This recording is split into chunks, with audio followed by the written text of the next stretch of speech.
Hey there, welcome to the Flute 360 podcast. I'm Dr. Heidi K. Begay, and I'm a flutist, educator, coach, and podcaster. My God-given mission is to serve you.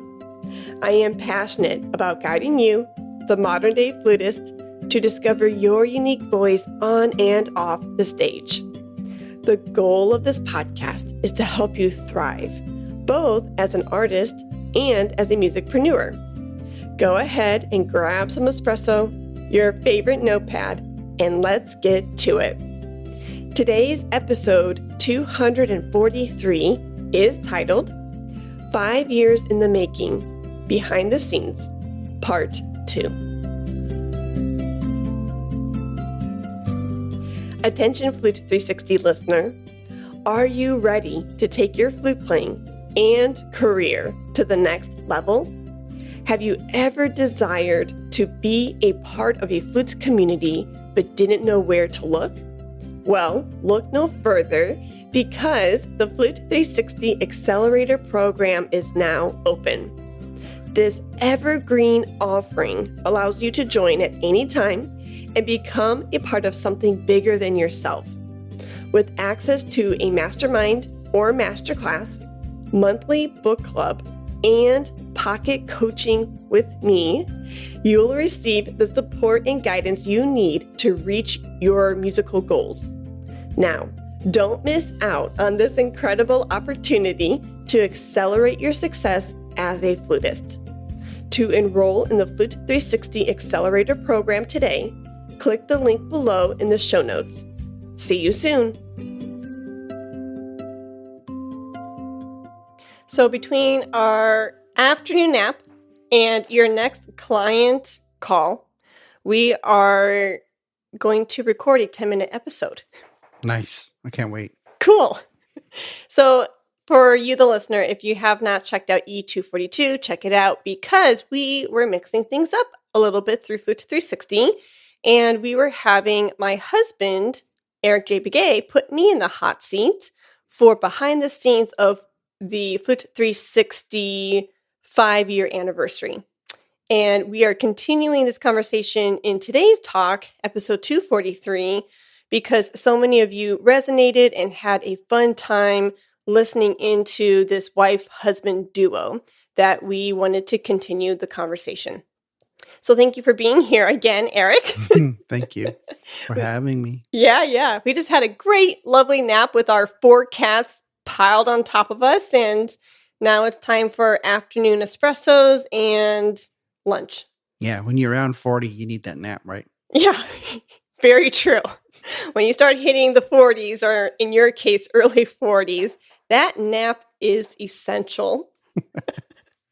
So I kind of want to turn the tables a little bit and ask you some questions. You've been watching this Flute 360 podcast progress over the course of 240 plus episodes, and you've seen and heard it all. I have. Yeah.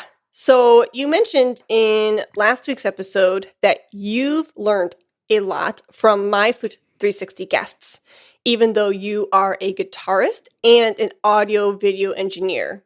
I'm curious, what have you taken away from these 240 plus episodes?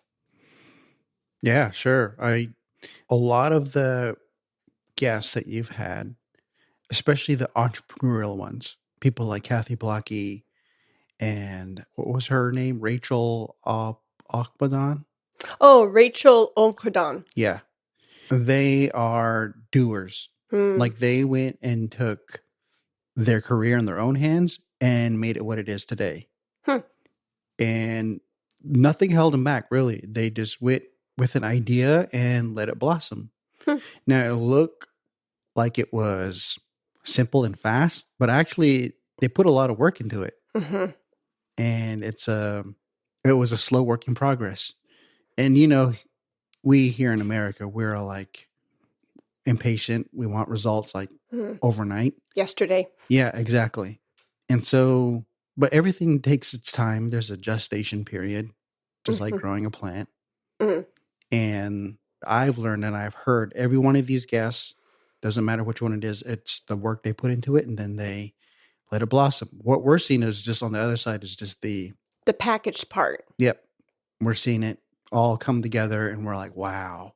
Yeah. But I think what a lot of us need to understand too, especially a younger generation, I think we're just so used to, like I was saying earlier, just seeing the results like happen now. Mm-hmm. Now, some things do take off that quick, but I like the hard work. Kathy Blocky talking about all these ideas, going back to the drawing board with all of her products, especially what's the very first one? The Numo Pro. Yep. Going back to the drawing board with it and changing up some things and re-implementing it and all the different iterations. Yep. Iterating over and over and over to improve it. And then even today, we had the pleasure of meeting her at TMEA and we had dinner with her, and it was amazing that she is still thinking about ideas for this thing. Yeah. The wheels in her head are still turning. Yeah. And when I met you was the first time I ever laid eyes on her Numo Pro. And I was like, that was a long time ago. We were friends at the University of Arizona. Eric was a music business major and I was a flute major. And our humble beginnings of Eric and Heidi, we were friends for about a year and a half before we started dating. And my Numo Pro was sticking outside of a flute mug that was sitting on top of my desk in my little Tucson living room. And Eric was like, what is that? And because he just saw this like plastic yellow flute head joint with these wheels sticking out. And he's like, what the heck is that? It looked like a fun toy. Oh, but yeah. It looked like a fun toy. Yeah. And you showed me what it was. And 20 years later, you're working with this person. Yeah. You're exchanging ideas. And we had dinner with her. And I told her the story. I was like, do you know that Heidi, ... And she was blown away. And I think she loves those stories because then it reminds her of why she's in the niche that she's in. Yeah. That she can help a flutist transform their sound through her Flute Numo Pro or help a teacher help their student get a beautiful resonant flute tone through a conception from her idea. And she materialized it through a plastic yellow flute head joint with spinning wheels. Yeah. No, it's really cool. And I thought that's so inspiring. You just learn that you have to keep going. You can't stop. And she just stuck with kind of like one idea. And then she has her Blocky Flute Method book. It's a whole series. She has her Flute Zoo book. She has another gadget that helps with like the posture. So what you're saying is it's cool to see these guests through Flute 360 talk about that process and how it isn't something that's built overnight. You have to be patient with it. Yeah. And that's just it right there. I think that's the big thing is being patient with what you're building. And for us, we're finding that we have to be patient with ourselves and we're wanting our businesses to like grow faster. We want to get to the finish line. But the whole fun thing about it is just being in the throes of it. Is this something that I need to hear today based off of our morning talk? Well, we talk about this all the time. Yeah. We always have meetings all the time. Yeah. Like, even we're having breakfast, we're having a meeting. We're having dinner, we're having a meeting. Yeah. But that going back to the guests, going back to the podcast, these people are amazing. Innovators. And Rachel, nobody gave her permission. She just she gave herself permission to go ahead and build her career. Yeah. Now she's a touring flutist. Yeah. You know, she's doing like some really cool modern jazzy things and stuff. And I'm pop and through her group Roseaway Music. And she has the presence of like a full-fledged artist. Yeah. She found her voice. It's she cool. found her niche and her path and she's owning it. Yeah. And what did I tell you after we're done editing? I was like, she is a cool chick. Yeah, you did. She built her own career. Yeah. And nobody gave her permission. She gave herself permission. And I think that's another big thing to take away is you don't need permission from your degree that's hanging on your wall or that you're about to achieve or your teacher approving that, hey, you're finally now an accomplished player. Yep. You don't need that permission. It's something innate that you have in you that you ignite that and then you take off. You say yes to yourself. Yep, exactly. Yeah. And when I was finding my path, that was the biggest thing I told you was, okay, yes, the gatekeeper may be ruthless, but do I do I want to pass through his gate? Yeah. Or do I want to build my own gate? Yeah. Because I was tired of hearing the no's to teach or to play. And it's like, why don't I just do the thing? I'm just going to teach and play in my playground with the people who I want to invite into my sandbox. Yeah. And it's fun. But the biggest takeaway that you heard through 240 episodes is say yes to yourself. You do not need permission from others to do the thing that's in your heart that you are passionate about doing. That's what I take away each time. And each time I hear another person bring in new ideas, whether they're a blogger, a flutist blogger, the same thing. And I forgot who, somebody, you remember. There's Hannah Hafley and Rachel Geyer. I think Rachel Geyer was the most recent one who was talking about her blog, and she just ran with it. Yeah. You know?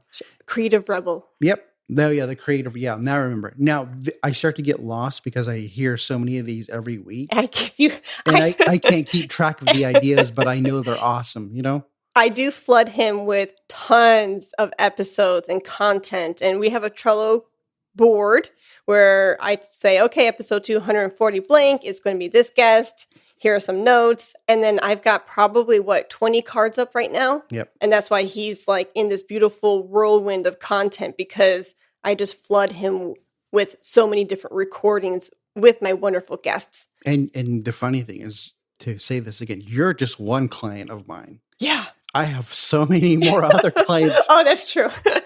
Duh. It's this thing called our podcasting company. Yeah. I'm in school every day. Yeah, I'm in school listening to all these really great entrepreneurs every day. It's really cool. So because you bring that up and you talk with other podcasting clients and listen to their interviews with their guests, let's talk about the business owners who talk about entrepreneurial ideas within their realm. How much of what they talk about through the business podcasts kind of floods over into what you hear with Flute 360? Yeah. Is it the same concepts like innovators, say yes to yourself? Exact same concepts. A lot of these guys, a lot of these entrepreneurs that I do podcasts for, they never even got an MBA at all. Okay. They just jumped right into business and started failing forward. Just failing, drop the idea, move on to the next side. See if this works. If it doesn't, great, move on. Yeah. And they don't spend too much crying over it. You know? If it doesn't, they just move on to the next thing, move on to the next thing. And next thing you know, they got full-fledged businesses, you know? That would be the one nugget of piece of medicine that would be what I would have to swallow. And like, that's what I have a hard time with is like, oh my gosh, that didn't work out, and get into a frenzy of like, you know, but it's good to like evaluate the situation of like, why didn't it work? How can we tweak it? But like not getting stuck in the failure, but saying, all right, I'm going to quickly pick myself back up, pivot a couple of degrees, and try a different offering. Yep. Cool. So of the 240 plus interviews that Flute 360 has published outside of Kathy Blocky and Rachel Omkrodon and Rachel Geyer, were there any other specific guests that you were just in awe of? And you're like, wow, the way they think, the way that they conduct their lives and their music career is mind-blowing. That's hard. Yeah. Because all of them are like little mini celebrities that we look up to. Yeah. Especially when they're like popping up on your computer screen, you're like, oh my gosh, that's... Yeah. If I can remember correctly of all our conversations, because we talk about these guests and the content post-production, and I get to pick your brain the next day or whatever. But if my memory serves me well, I remember you really digging Sam Reddy. Oh, yeah. The CEO of Music Live. Eric Branner, who's the CEO of Fonz. Yeah. I think you really dug those two guys a did lot. like Sam Reddy's story. Yeah. His journey on making the app. Yeah. That was actually Jared Judge. Oh. Yeah, seeing it was all it was all smushed in around the same exact series. Yeah. And then Jared Judge, who's the CEO of Book Live. Okay. Now he was the one who missed that gig. Remember? Yes. And he was in an orchard picking apples with his wife. And then he got a call like, where are you? You're supposed to be on stage in 5 minutes. Yeah. And he's like, never again. Yeah. He went into a cabbie, went to get some drinks, came out, and he was like, aha, I have an idea. Yeah. And the rest is history for That's him. what I'm saying. I mean, see, it's all smushed. Yeah. they all mesh together because their ideas, their journey are all the same concept. Same concept, but very unique to each own's life and perspective and their own walk. True. Yeah. Very true. So how have you grown as Flute 360's audio engineer from the trailer, from day one, up until episode 243? Well, honestly, we were very rigid in the beginning because we didn't know what we were doing and how we expect. Now, I kind of take a natural approach to it. Okay. I like to keep the naturalness in there these days as far as editing goes, as far as like the production part of it. I want people to sound like people. I don't want them to sound like robots much anymore. So even that, I take that to the clients I serve too. It's taught me to be like, we don't have to make them sound too perfect. We want them to sound great and perfect. But we do take out like stammers and such. We still want them to sound great and professional, but or like a human being. Yeah, we just want them to sound like a human being, and mistakes are going to happen, and they reiterate words a certain way. That's totally fine. But I think in the beginning we're very rigid. Yeah. We're like, okay. I was editing like a kind of like making the correlation to a MIDI machine. Yeah. So I do like the naturalness, and actually that has challenged me to loosen the reins of air quote being perfect. Yeah. And it's helped me actually. So thank you for challenging me and encouraging me to be myself, to be natural, and to loosen up the reins of like this idea of perfectionism. No, I think that's why I feel more comfortable speaking in front of a microphone, because I know that you don't have to be that way. Yes. Otherwise, you'll never hop in front of a mic and talk about things with people, Through trial and error and through experience by doing it so often. Because think back into our heyday. The first time that you were featured on Flute 360 was episode 19. Then like a couple years later, we did at the beginning of the pandemic, we did a series on how to navigate your virtual flute world. Yeah. So the more you've done it, the more chillax you are, because you're like, oh, I get to be just Eric J. Yeah. There's no pressure. There's no pressure to be. And I think also your age kind of plays into that a little bit too. I mean, once you hit 40, you don't care what people think. You're such an old cranky man. I turned 43 and now I don't care what people think of me. You do to a certain degree, but at a certain degree too, you're just like, let it go. About something. Yeah. Let it go. It's all good. Yeah. Cool. Is there anything that you, from your perspective, the lessons you've learned, the nuggets you've heard, the journey that you've seen Flute 360 go on, is there anything that you would like to relate to the Flute 360 listener? Is there something like a coaching tip? Because you know who my people are. Is there anything from your neck of the woods looking into our world that you're like, oh, I really wish a 360 listener would know this? Well, I know there's a lot of people because we see the numbers. And I think in order to build this community, for it to mean something for yourself, I think reach out and say something, don't be afraid to reach out and contact Heidi or contact me. And we like to share ideas because we're just people. There's nothing about us that is threatening. Oh my gosh, no.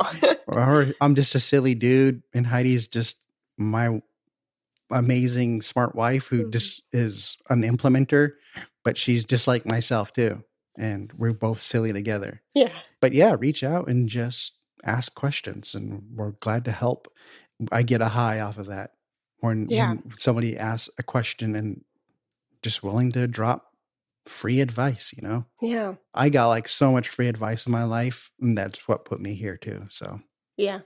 And this is one of those things that's a start of something. If you want to be part of the community, reach out. That's all I want to say is about that. I think it does bring people together. Yeah. And who knows?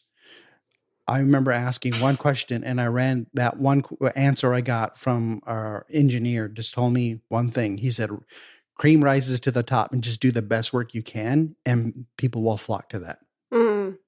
Yeah. And all that cost me was a lunch. Yeah. I bought him a lunch, asked him some questions, and it totally changed my paradigm, my point of view of how I approach my work.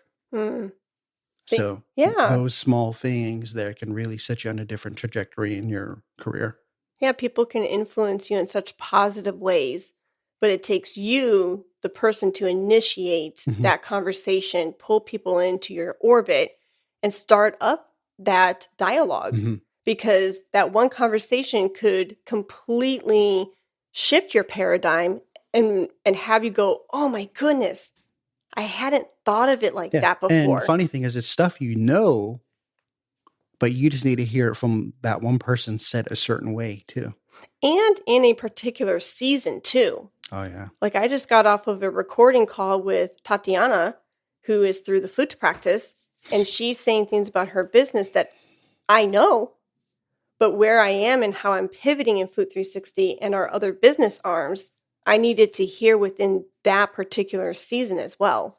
Yeah. Because that's where I was and that's where it resonated with me, and it gives me a sense of encouragement and momentum to keep going. Cool.